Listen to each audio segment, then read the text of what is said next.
evening, everyone. My name is Vernisha Jones, and I am the president of the West Garfield Park Youth Council. And we believe that we are the solution to the issues in our community. Our theme is Nothing With Us, Without Us.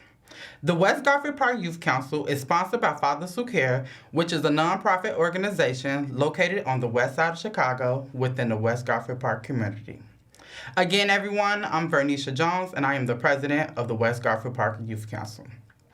The West Garfield Park Youth Council is comprised of young people from our community whose focus and concern is the youth leadership and a voice within the community to reduce senseless violence and illegal substance use. We invite people from all over, especially our young people, to come in and see what we are all about. Our show will be scheduled every Thursday at 7 p.m. Again, that is every Thursday at 7 p.m. Our show can also be viewed online at www.cantv.org/live. Again, that is www.cantv.org/live. Well, everyone, I would like to introduce my guest for this evening, the Inspector General Deborah Witzburg. Thank you so much for being a guest on my show tonight. Thank you for having me. She done had a real busy schedule, but I've been trying to get her for the longest since last season, and I'm so happy to be able to have you on our show tonight. Thank you so much. I'm glad to be here. No problem. Thank you. Again, everyone, I'm Vernisha Jones, and I am the president of the West Garfield Park Youth Council. You are watching a live interactive program brought to you by Can TV 21. During the next 25 minutes, we are going to be discussing the state of Chicago. Okay, Inspector General, I have a few questions for you, and if you have any questions for me, you could just, throw them back at me. Will do. The first question I have, can you tell our audience who are you and what is your purpose for existing? Yes, and when thinking about this question, at the end, I want you to say, of course, who you are as far as your career-wise, but I want you to explain to people if you're a parent, if you're some stuff about you so people could get a better feel of who Deborah Witzburg is. Okay. Well, I'm talking about myself is my favorite subject. So we'll start there. My name is Deborah Witzburg. I am Inspector General for the City of Chicago. We'll get there. I grew up in Boston, Massachusetts. Okay. I've been living in Chicago for about 17 years. I love Chicago. I'm an enthusiastic convert to Chicago. I will never give up the Boston Red Sox. Some things are forever. I'm a lawyer. I became a lawyer. I went to law school because I wanted to do social justice work. I wanted to do work. I wanted to do good in the world, and I thought that being a lawyer would be one way to do that. I liked the idea of working for justice. So I went to law school. I went to Northwestern. That's what brought me to Chicago. Okay. And during law school and then for a number of years after that, I worked as a Cook County prosecutor. I was an assistant state's attorney in Cook County. How was that? I loved that job. Okay. For a lot of reasons. It felt very important to me to work on behalf of victims of crime. One of the reasons I wanted to be a prosecutor in the first place, and this is something I continue to think a lot about in my work now, one of the reasons I wanted to be a prosecutor is that I was worried about the criminal justice system in Cook County, and I was worried about all that went and continues to go wrong in that system. And I felt as though, I'm a believer in change from the inside, and it looked to me then, I continue to think that if no one who is ever worried about a system being broken works inside that system, then it stays broken. And so being a prosecutor is tremendously important work. And in fact, if something is going to go wrong kind of in the administration of criminal justice, the person who is probably best positioned to prevent that from happening is the prosecutor standing in the courtroom. Yeah. So, and I love that job. And, one of my mentors once told me something that I thought a lot about doing that work afterwards, that every day in every courtroom in Cook County, somebody gets to stand up and say, I'm here for the people of the state of Illinois.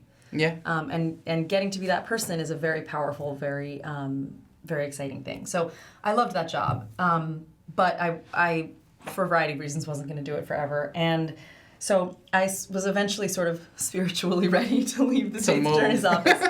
But I wasn't ready to leave government. I loved working in government. It is my intention to always work in public service. And so I wanted to do something a little bit different. And so that's how I came to this job. Outside of work, so we talked about the Red Sox. We've gotten the most important things out of the way. I am a parent. I have 2 daughters. They are 8 and 9. They're the best. So that's what brings me here. Okay. I love to hear that you are for the people and you're about just making change. And I just enjoy it. I enjoy having people come on a show that's about our people and just being a positive impact in our community. So I definitely love to hear that. Can you let our audience know what is the mission of the Office on Public Safety? Absolutely. If it's okay, I'm going to start with what the mission of the Office of Inspector General is altogether, if that's okay. Yes. And we'll talk about our public safety section specifically. The mission of the Office of Inspector General is to promote economy, effectiveness, efficiency, and integrity in the operation of city government, which is kind of a mouthful. But basically what that means is that it is our job to hold city actors accountable when they break the rules, and to identify ways that the city government can serve Chicagoans better. That's sort of what it boils down to. And we do that in a bunch of different ways. So the work of inspectors general, and there are lots of them all over the place, in the city and in the state and in the federal government, there are inspectors general all over the place. All inspectors general do slightly different things, but all of that is oversight work. We do oversight work I think of it in 3 categories of work. The first is we investigate misconduct. If a city employee or an official or a contractor or whomever is accused of breaking the rules, we investigate that. Sometimes those are administrative rules, meaning they're policies or city rules or something like that. Sometimes those are criminal investigations. Sometimes somebody's accused of committing a crime, and we investigate those cases as well. So that's kind of one category. That's the first category of our work. The second category of our work is not investigative in nature. These are sort of projects where we look at a city program or a city policy or something like that, and we look at whether it could work better, whether it could be more effective, more efficient, more equitable, whatever the case may be. So that's kind of the second category of our work. And then the third category is work that is just devoted to making city government more transparent. I am a firm believer in the idea that information about the government belongs to the governed. People are entitled to accessible and accurate information about their government, but that kind of information is very, very hard to access. It's hard to get a hold of. It's hard to make sense of. And so this kind of third category of our work is just devoted to putting good and clear and accessible information about city government into the hands of Chicagoans. So that is all a lengthy road on my way to answering the actual question. I'm thinking about it like that just really answered a couple of questions because another question was me asking her about the duties and responsibilities, but that was pretty much that question. We checked that one off. I'm sorry to jump ahead. It's okay. And then the other questions, public safety. Yes. Sorry to go out of order. No, she is amazing, y'all. She is amazing. So let me go back. So within that, the whole Office of Inspector General, which I've now told you more about than you ever wanted to know. I think the people want to know. I really think they want to know. We have a public safety section, which is part of our office, and it is devoted specifically to oversight of the Chicago Police Department and what we call Chicago's police accountability agencies. So specifically the Police Board and the Civilian Office of Police Accountability.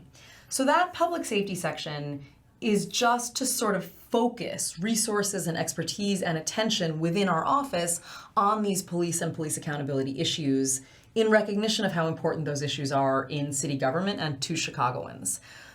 Our standing up of this separate section devoted to public safety is one of the changes in city government that came about. There was kind of a wave of reform efforts following the release of the Laquan McDonald video. Laquan McDonald was murdered by a Chicago police officer.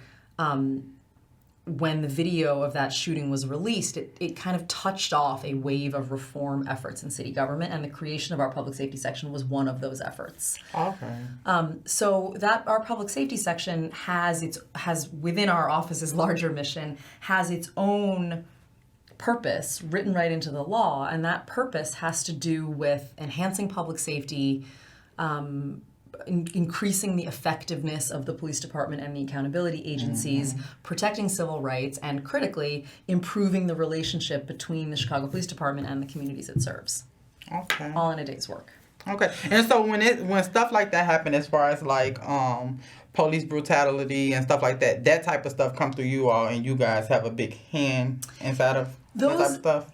Those things can come to us. We are not... The city has a very complicated system for police accountability. There are lots of agencies involved, which brings some challenges, as you can imagine. We are not the city agency primarily responsible for investigating, for example, officer-involved shootings.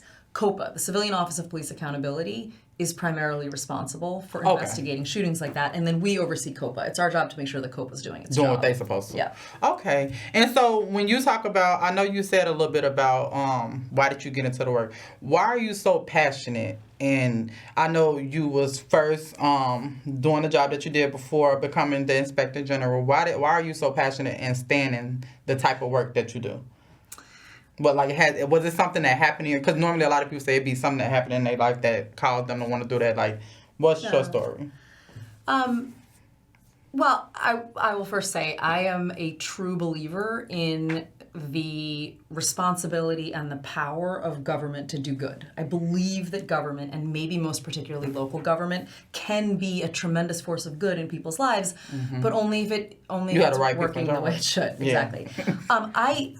I did become interested in working for victims of crime and in working in criminal justice, exactly as you say, because of an experience I had. I was a victim of a crime and had a sort of complicated experience. I had my life saved by police officers. It was one of the things that sort of shaped my. I believe in the good police, and one of the things that shaped that view is that I had this experience, where I sincerely had my life saved by good cops. But I also had sort of a complicated experience in the criminal justice system as the victim of a crime. And so that is, in fact, what set me down this path to begin with. And then once I had sort of seen government from the inside a bit, it really became clear to me that, there is this enormous power and this enormous responsibility to do good, but people are so often underserved by a government that doesn't work the way it ought to. Mm-hmm. I definitely agree. And like she said, we definitely have government officials out here that's really for the people and really willing to help the people. Just like with meeting you today. You know how when you see people over screen, it's just like you don't know what to expect when you meet a person. And it was like us just sitting out there. This was my first time actually meeting her in person. Like in 3 dimensions, right? Yeah. We spent a lot of time on Zoom together. Yeah, we be on meetings all the time. I be writing all her assistants and stuff, but this is my first time actually meeting her. And I felt like I've known you for a while. And a lot of times I tell people before I get on the show, like, I be nervous. You notice I didn't say that to you. No. Yeah, I was cool before it came out. Okay, and so speaking of that, what are some of the biggest challenges while working for the city of Chicago? I know that's a mouthful. Yeah, so many things. Well, I'll tell you, when I think about doing this kind of work, at the end of the day, our work is about building a city government that more closely resembles the one Chicagoans deserve. Chicagoans deserve better than they've gotten from city government. And one of the things that makes that hard is that things have been broken in city government in Chicago for so long. Yeah. I often say, that the city operates at this tremendous deficit of legitimacy with its residents. People don't believe that government is legitimate in Chicago. People don't trust the government. And they don't trust the government because the government hasn't given them any reason to. And that has been true for so long, for decades and generations. You look at the history of this city, there's a reason the Chicago way is like a proper noun and not in a good way. Yeah. It has been part of Chicago's history for such a long time that there's, this legacy of corruption and misconduct and abuse of the public trust. And so that brings us to a place now where people don't trust the government because they don't have any reason to. And then whenever something happens in city government, sort of behind a closed door or in a windowless room or in a dark corner of City Hall, people assume the worst. They assume that somebody's on the take or somebody's taking to add their hand out or whatever. Because we haven't given people any reason not to assume the worst. Yeah. And that is a very challenging place to start when we're trying to build trust in government. Yeah. It definitely is. So what would you say the state of Chicago is right now? Well, I'm hitting the with them right, y'all. this look, Chicago faces tremendous challenges. I love this city. It's the home I chose. It's the place my children are from. And it's really nice. Like It is. It's a true story. I'm a true convert. But there are enormous challenges facing this city, and I think that there are really critical decisions to make about whether we invest in a government which, as I say, more closely resembles the one Chicagoans deserve. That doesn't happen by itself. Okay. Yeah, because I definitely agree. I'm 27, so I grew up on the west side of Chicago, and like, you spoke as far as like police officers and stuff, and so me being like in the age range where it's a lot of police brutality and stuff like that, I try to instill in a lot of people that's around my age and stuff that you have good cops, you have cops that really want the best out of our young people that's growing up and stuff like that. So it's just like about I feel like you will never get all the negative people out of the system, well, yes. I think I so much agree with what you're saying. I often say about policing, I think this is absolutely true in Chicago. I think it's true in a lot of places. Policing is not a good system with a few bad people in it. It's a bad system with a lot of really good people in it. And I think that is a really critical perspective as we approach trying to fix all of the many things that are wrong with public safety in Chicago. Yeah. Okay. Yeah, because I definitely agree. So I feel like we just need to get more positive and just get the voice out that, it's more good than bad. And I feel like that'll make a big difference with what we got going on in the city of Chicago. And so what goals have been accomplished within the consent decree? The consent decree for the Chicago Police Department. So this is a court order. It's an agreement between the city of Chicago and the state of Illinois that the city will implement certain reforms, certain changes. And it's a lot of them. It's like 799 paragraphs. It's 799 things, basically. You know all of them? Not like as I sit here, not off the top of my head. But that the city has agreed to change. Now, it's a court order. It's an order entered by the federal court, and it has been in effect since early 2019. Okay. And frankly, the city's progress in doing all of those things that it committed to doing has been incredibly slow. Okay. And I think that that's very worrisome because there are people's lives at stake, people in uniform and out. There are people's lives at stake, and the city's progress has been much too slow in complying with the consent decree. I will say, from my perspective, like the good news story of the consent decree is that we entered one in the first place. So the nature of a consent decree, it's right in the name. That's why consent is in the name.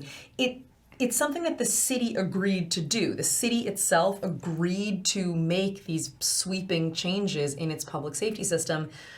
That's a good thing, but we've actually got to do it. Reform happens on the street, not on the paper. Mm-hmm. Okay, so how often do you guys have like community meetings where you actually like talk to people or community fellows about the different stuff that you guys have on? Absolutely. How often? Like as often as we can. I will go anywhere I'm invited, and some places I'm not.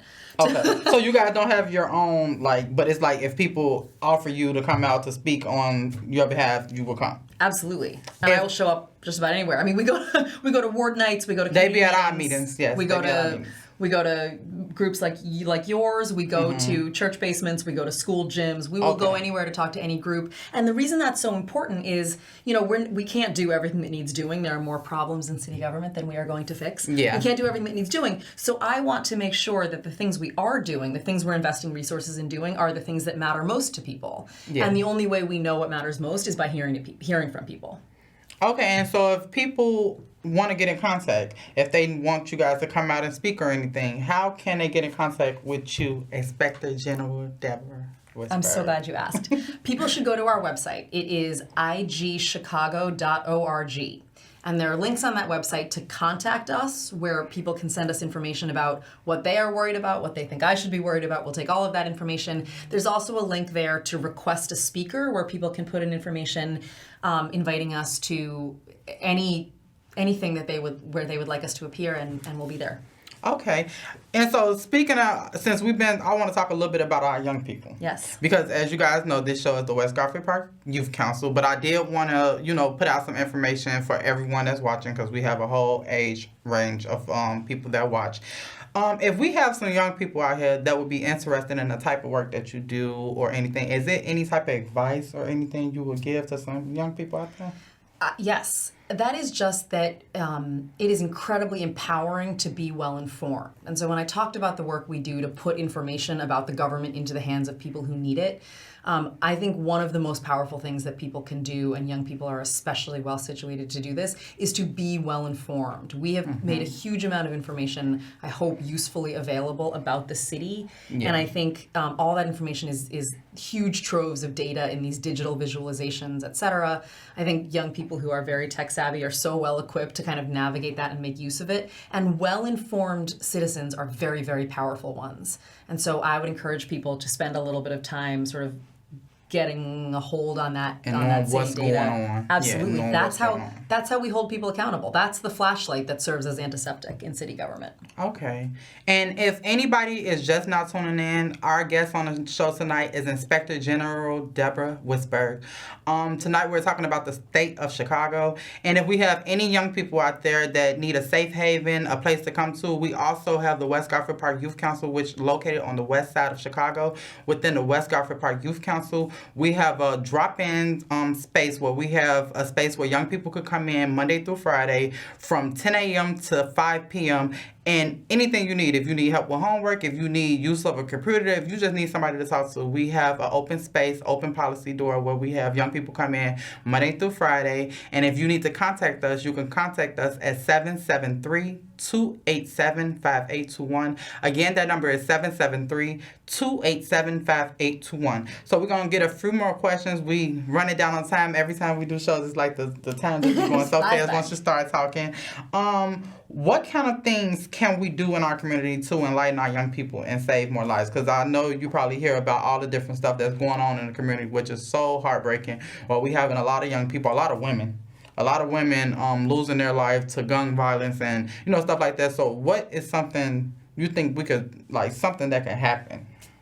I think we need to build a public safety system which draws on all of the right resources. Public safety is not just a policing problem. We need to equip the police to be successful at policing, and then we need other resources to fulfill functions with which the police department is not well situated or well equipped to perform. And so what we need is an effective combination of policing and violence interruption and community resources and behavioral health resources and substance abuse resources, et cetera. We need all of those things provided by the people and the agencies best equipped to succeed at them, and we need all those things working together. And so how do you feel like we can, what is the start? How do we, because it's we talk about it. Yeah. We constantly talk about it. We constantly talk about, how do you feel like a start would be for people to canvassing?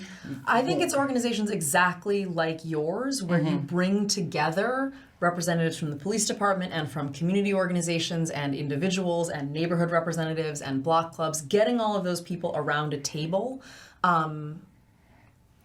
in groups just like the ones that you are involved in. That's incredibly powerful. That's a place for people to have conversations so that people aren't working kind of in silos next to each other. Yeah, I definitely agree with that. And I feel like we just need to get more with the getting back into the community and getting, taking over the corners where we have a lot of the, selling drugs and all that type of stuff going on. So I feel like that's something that we need to get pushing on. We're doing it, but I feel like you said, more organizations getting together, and instead of you doing it by yourself, putting multiple people together to get the work done versus it just being solo type of missions that's going on. Absolutely. If it's anyone watching, can you leave some words of encouragement? I believe in this city, and there are incredible people here. There are wonderful things happening. There's tremendous good in Chicago. There's more good to come. I believe in this city. I'm here for it. Okay, and mine is, like I always tell people, at my 8th grade graduation, my mama had gave me a card, and she had wrote on my card, "The sky's the limit." And so ever since then, that has been my favorite quote. And anytime I meet young people, I always tell young people, you take that quote and you do whatever you want to do with it. The sky's the limit. So don't never stop yourself to the bare minimum. Keep doing, and it's some good gonna come out of it. And so thank you for everyone watching tonight. And I once again want to thank you so much for putting me in your busy schedule, for coming out and being a guest on my show tonight, and just letting my guests know about the state of Chicago. And everyone, I would like you guys to come back next week, the same time, the same station, and just, continue to support us and just listen to the different good people that we have come out and talk. Thank you, and have a good evening. Thank you.